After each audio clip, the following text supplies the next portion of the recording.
By the time you leave here, you'll know the difference between Cajun and Creole, what was involved in the evolution of both styles of cooking, and what peoples were involved over the years. I tell you that Bienville started the city in 1718. The French king wanted a French colony, meaning eventually he wanted women and children, not just men. So the Bienville came here. Of course, there were already people here. We had a number of friendly Indian tribes already living in the state, and in Texas and Mississippi, all along the Gulf Coast.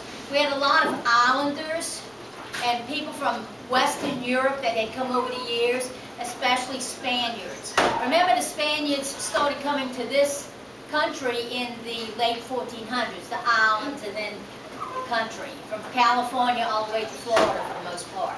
So there were quite a few people living around here, but no one called this their city. So the French came, set up this location here, and I would say, if we're going to talk mostly referring to the food, so eventually, at first, you had basic survival food. Those soldiers, I'm sure, hunted and trapped anything that walked on four legs and ate it.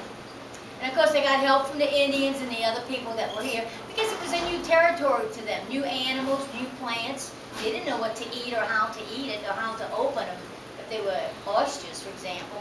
Anyway, there's a bountiful resources here. All kinds of water birds, land birds like large turkeys, wild boar, deer, alligators, opossum, raccoons, nutria. I mean, I'm sure they ate all of that. If you look at the old French encyclopedia, the food encyclopedia in the store, when you go out, it's by the book section. You can see recipes for opossum, recipes for nutria, for alligator meat, for wild boar, for deer, for all kinds of fish. We had lots of different kinds of freshwater fish, saltwater fish, crustaceans like shrimp, crawfish, oysters, crabs. The food was very bountiful. You had to have half a brain to starve at a place like this.